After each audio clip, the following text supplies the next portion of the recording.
Te kuulsite kolme võrdlemisi eripalgelist ettekannet, aga tegelikult ju need ettekanded rääkisid ju ühest samast asjast, et tänases olukorras peaksid ettevõtjad kasutama rohkem ära neid võimalusi, mida eelnevatel aastatel on jäetud võib-olla kasutamata. Ja tegelikult kõik ettekanded julgustasid ühest küljest nii ettevõtjaid, aga teisest küljest ka ilmselgelt poliitikuid tegelikult astuma samme, et murda teatud tabusid või mõtlema uut moodi. Ja mina moderaatorina küsiks kohe sellise erutava küsimuse Vene suhete teemal, et kuidas sellega siis on, et me oleme tegelikult ju Vene suhete parandamisest rääkinud siin aastakümneid juba ja tegelikult suurt progressi nagu pole olnud, et kas panelistidest keegi näeb sellel asjal nagu suurt mõtet, et ma suunaks selle küsimuse Jüri Käola kohe, sina oled ju Venemaal äri ajanud ise ka ja mitut majanduskriisi näinud Eestis, et kuidas, üks nendest oli Vene kriis, et kuidas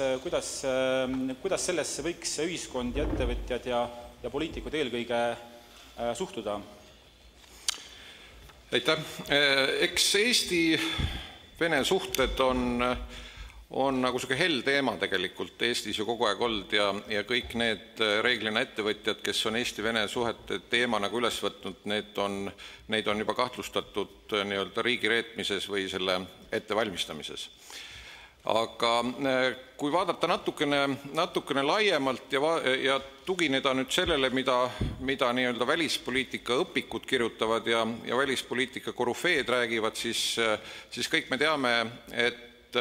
tavapäraselt öeldakse, et riikidel ei ole sõpru ja riikidel ei ole vaenlasi, vaid riikidel on huvid. Minu arvates, kui nüüd vaadata tagasi seda 15 või natuke pikemat aega, siis Eesti riik ei ole Venemaaga suheldes nii-öelda oma huvisid deklareerinud ja nende huvide eest seisnud. Me oleme kogu aeg rääkinud euroopalikest ja läänelikest väärtustest ja see 15 aastat ei ole meil selles mõttes õnnestunud Kremli režiimile selgeks teha euroopalikke väärtusi ja kui vaadata, mida teevad teised Euroopa riigid, siis nad on ikkagi suht pragmaatilised, eks ju, et räägitakse küll väärtustest, aga lõpuks jääb Eesti nii-öelda nende väärtuste hoidmisega kahjuks nagu üksi, et kõik me oleme ju saame aru nende väärtuste olulisusest, aga praktikas me majanduslikult oleme nagu väga palju selles osas nagu kaotanud, et võib-olla see kõige lähem näide on võib-olla see Nord Stream, mida Tiit Vähi siin ka mainis, et kas Eesti pidi võtma nii jäiga positsiooni kohe alguses selle Nord Streami osas, mis võib-olla emotsionaalselt nagu tundus tollel hetkel nagu mõistlik. Nüüd me näeme, et me tegelikult oleme jäänud ju üksi, eks ju, et meid on nii-öelda üksi jätnud kõik need sõbrad, kellega me oleme koos Afganistanis,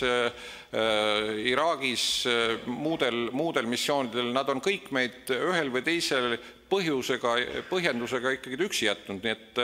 et selles mõttes sellist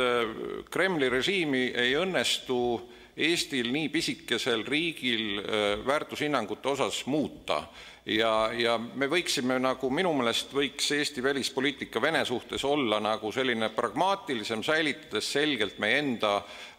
huvid ja tegeleda nende huvidega, et kui me igal võimalikul juhul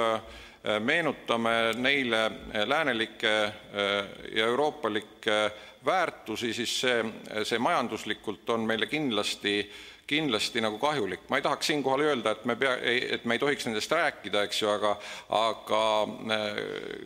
Euroopa Liidu liikmesriigid kahjuks nii-öelda on meid jätnud üksi selle teemaga ja selle üle on selles mõttes kurb, et mina olen küll pettunud nagu Euroopa Liidu liikmesriikides sellise käitumise üle, et ikkagi Kremli režiim ikkagi suudab nii-öelda raha eest korraldada Euroopa Liidus täna ikkagi kõik, mis talle on majanduslikult nii-öelda otstarbekas ja me oleme siin nagu kõrvalvaatajad. Aitäh, Taavi, sul on kohe Taavi Veskimägi. kommentaar. Ja, aitäh ja tere ka minu poolt. Ma tegelikult tahaks võib-olla öelda kahte asja, et üldse, kui me räägime nii-öelda huvide versus väärtuspõhine poliitika või et kas versus üldse on muidugi siin õige vahele panna, et ma arvan, et nad saavad täiesti nii-öelda koos mõlemad eksisteerida, siis kindlasti ei peaks seda vaatama ainult nii-öelda Venemaa ja ülejäänud riigid, et tegelikult on üldse küsimus mingis mõttes sellest, millest rääkis Urmas Varblane ehk nii-öelda tulemus versus protsess. Et tegelikult, olles ka üsna pikka aega olnud Euroopa Liidu asjade komisjoni liige ja väga paljuski küsides tihti, et kas lähevad ministrid või ka ametnikud Eestist välja, et mis see eesmärk on, mida me tegelikult saavutada tahame. Ja tihti ongi tunne, et see protsess ongi eesmärk, et me osaleme. Ja ma arvan, et selles mõttes on see probleem nagu üsna universaalne, et see tegelikult on nii Venemaa kui igasuguses nii bilateraalses kui multilateraalses tegevuses meie probleem, et meil on tihti eesmärgid läbi mõtlemata, ehk see, mida me saavutada tahame, ja sellest lähtuvalt on ka üsna keeruline kujundada seda sobivat raamistikku. Ehk et see on nagu üks pool, et kindlasti ei ole olemas riiki või vähe on riike, kes nii vähe oma huvisid suudab deklareerida, kui see on Eesti. Ehk et kui me arutame, et väärtused peavad olema, aga huvideta ei saa hakkama, et eriti tänases päevas, et kui me vaatame ülejäänud maailma ja tõesti ülejäänud maailmaga näiteks